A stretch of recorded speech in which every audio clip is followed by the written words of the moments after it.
Le Seigneur soit avec vous. Bonne nouvelle de Jésus-Christ selon saint Matthieu. Gloire à toi, Seigneur. Matthieu chapitre 23, les versets 23 à 26.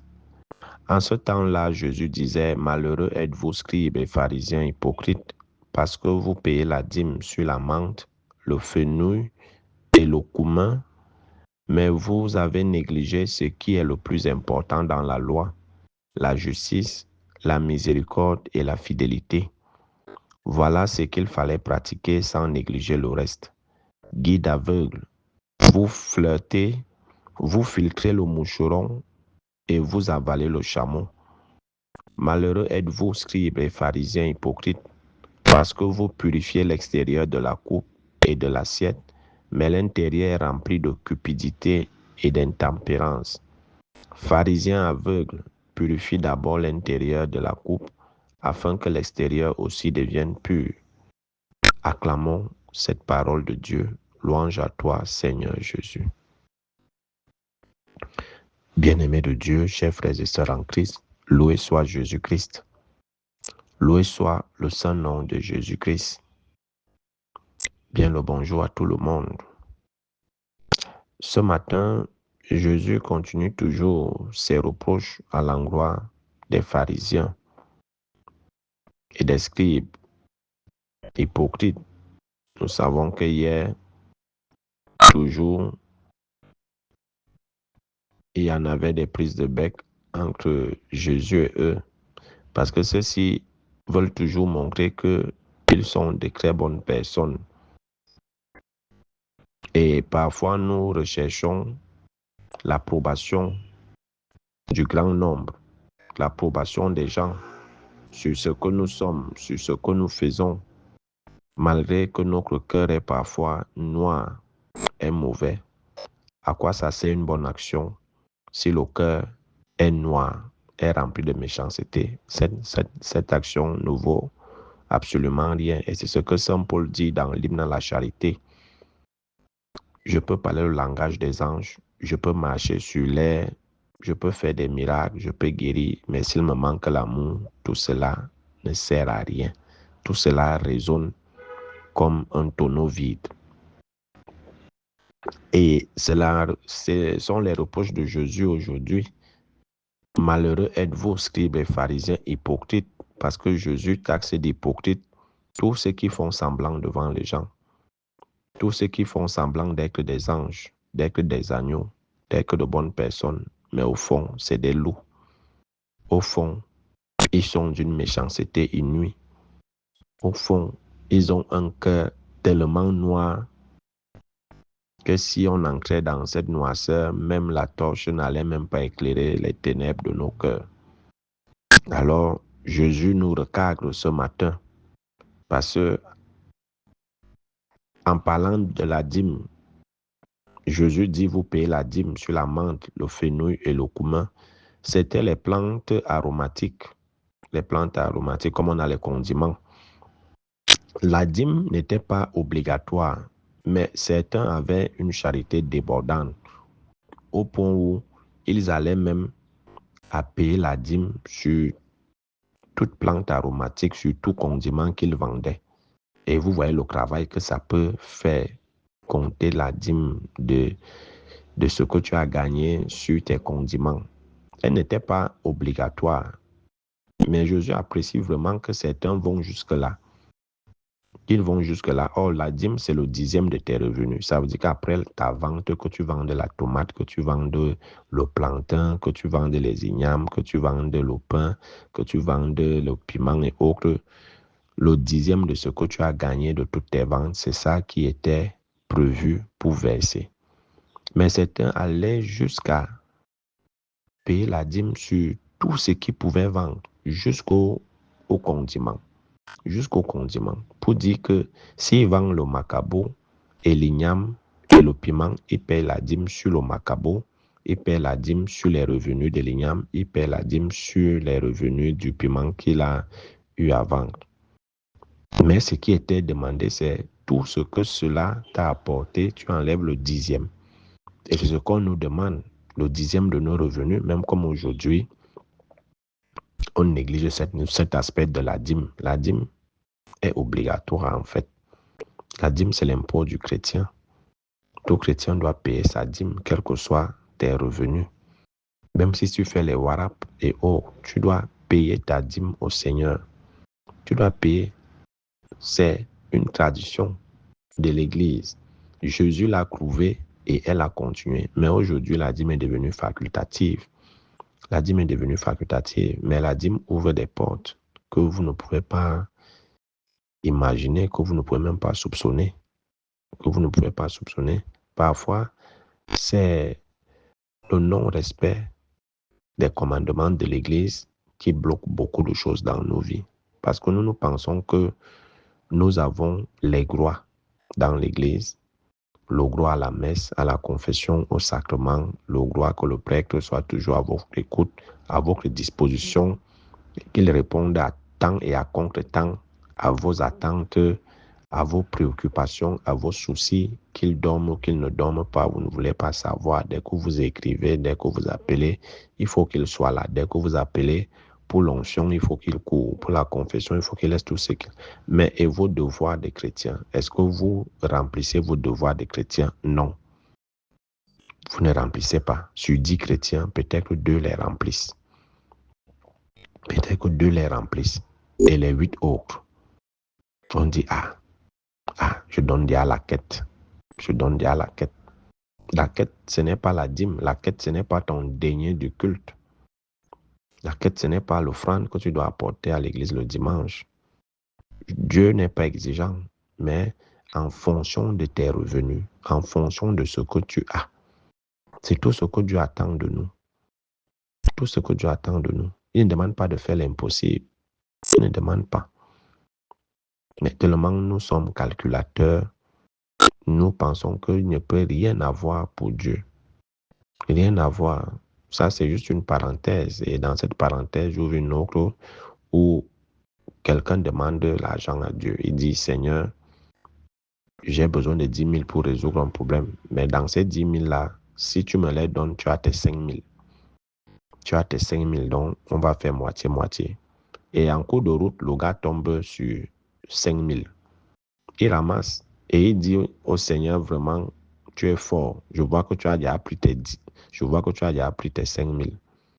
Une façon de dire qu'il n'a plus rien à donner. Il a demandé l'argent au Seigneur, 10 000, et qu'ils vont faire moitié-moitié. Maintenant, il trouve 5 000. Lui, il juge que, lui, il estime que Dieu a déjà pris ses 5 000.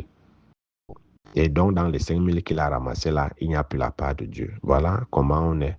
On demande des choses à Dieu, mais quand Dieu nous les donne, on ne sait pas les lui rendre en action de grâce, en offrande. On ne sait plus. On ne sait plus. On estime que ce n'est même pas Dieu qui nous a donné. C'était juste une parenthèse pour rappeler l'importance de la dîme, qui est le 10e de nos revenus, de ce que nous gagnons mensuellement ou annuellement. Annuellement, ça devient la fête des récoltes, ce que nous avons gagné au cours d'une année. Voilà notre part, voilà la part du Seigneur. La dîme se fait mensuellement. Après avoir fait nos états de besoin, toujours prévoir ce qui revient à Dieu. Ce qui revient à Dieu. C'est comme ça. Alors, Jésus va donc reprocher à ces scribes et pharisiens, à ces hypocrites que nous sommes, qu'on passe le temps à mettre l'accent sur les détails. Ce qui n'est pas mauvais, mais on ne remarque pas, par exemple, la présence d'un chameau qui est à côté de nous, mais on regarde que, il y a un petit moucheron qui est tombé dans le verre, mais ce qui est à côté de nous, qui est plus visible, on ne le remarque pas. Il dit, vous négligez ce qui est le plus important dans la loi. La justice, la miséricorde et la fidélité. Voilà ce qu'il fallait pratiquer sans négliger le reste. Guide aveugle, vous filtrez le moucheron et vous abalez le chameau. Vous voyez? Ce visage que nous aimons toujours exposer au milieu de tout le monde, qu'on est des bonnes personnes autres, mais l'hypocrisie n'est pas une vertu. L'hypocrisie n'est pas une vertu. L'hypocrisie n'est pas une valeur. Cessons de porter des masques. Arrêtons de porter les masques. Arrêtons d'être des Janus bifaces, des personnes à deux faces. Arrêtons, soyons ce que nous sommes, soyons vrais. Ce sont de nous cacher derrière les masques et autres, d'aborder des visages qui ne sont pas les nôtres. Tout ce que le Seigneur attend de nous, on peut payer la dîme sur tout, mais si ton cœur est mauvais, ça ne sert à rien. Ça ne sert à rien de faire des offrandes dans les églises où, quand on dit qu'il faut un camion de sable, tu viens avec toi. Quand il faut ceci, tu donnes. Quand il faut, pour que tout le monde t'apprécie vraiment, on a un bienfaiteur, une bienfaitrice dans notre église, vraiment, vraiment. Mais va voir le cœur, va voir comment cette personne maltraite ses employés, va voir comment cette personne se comporte dans son milieu de vie, dans son milieu de travail, parce qu'elle manque de justice, de miséricorde et de fidélité, mais devant les hommes, la personne veut jouer à un saint, à une sainte, à un ange, à un agneau, mais au fond, c'est un loup vorace. Alors, le Seigneur nous demande, à nous les hypocrites, de ne pas seulement se limiter à l'aspect extérieur que nous soignons. Le make-up que nous mettons là, c'est pas ça notre vrai visage. Le make-up n'est pas le vrai visage, n'est pas la vraie beauté. La vraie beauté, c'est la beauté intérieure. Si ton intérieur est pourri, ça ne sert à rien de mettre la peinture sur toi. Ça ne va pas laver la méchanceté, la haine, le mal qui foisonne dans ton cœur. Ça ne lave pas. Tu peux changer de peau comme le caméléon, mais tu restes toujours le caméléon. Le caméléon peut avoir 1000 couleurs, mais il reste toujours le caméléon. Ton problème, c'est sa nature. C'est ça. Si tu es mauvais en soi, tu peux faire le make-up, tu peux te décaper, mais changer ta peau ne va pas laisser que tu es mauvais. Le serpent change de peau, mue, mais il reste toujours le serpent, il te mord, tu meurs. Donc, laissons ça. C'est pour ça que le Seigneur dit, malheureux êtes-vous, scribes et pharisiens hypocrites, parce que vous purifiez l'extérieur de la coupe et de l'assiette, mais l'intérieur est rempli de cupidité et d'intempérance. Pharisiens aveugles, purifient d'abord l'intérieur de la coupe afin que l'extérieur aussi devienne pur. Les gens qui aiment dire que Dieu regarde le cœur. Donc, on te dit, habille-toi bien pour aller à l'église. Tu viens répondre aux gens au service d'accueil que Dieu regarde l'intérieur. Ton intérieur est le reflet de ton extérieur. Ça, il faut toujours le savoir. Je reflète ce que je suis intérieurement. Donc, il n'y a pas que non, je fais semblant d'être comme ça. Mais ces pensées de faire semblant d'être comme ça viennent d'où? De ton intérieur. De ton intérieur.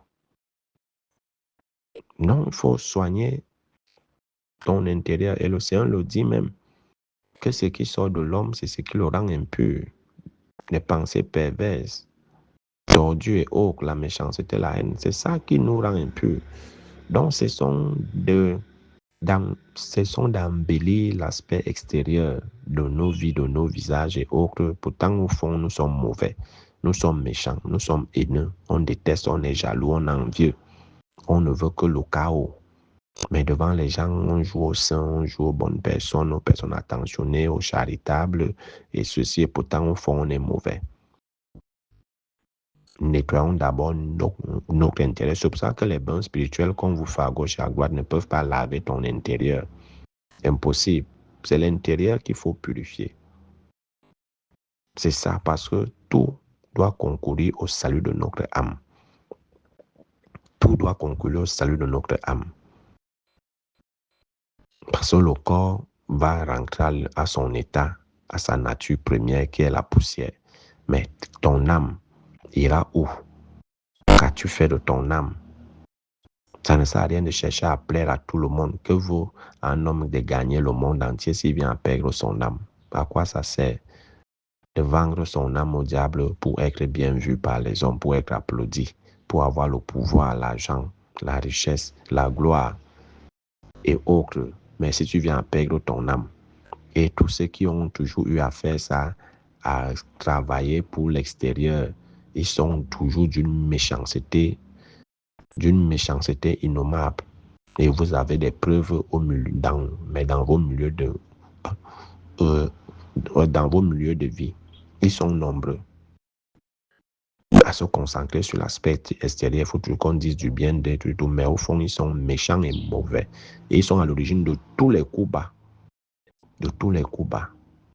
Que le Seigneur nous préserve donc de l'hypocrisie, parce que l'hypocrisie n'est pas une vertu. L'hypocrisie, c'est un vice.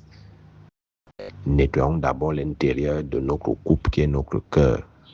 Et notre extérieur sera également propre. Loué soit Jésus-Christ à jamais.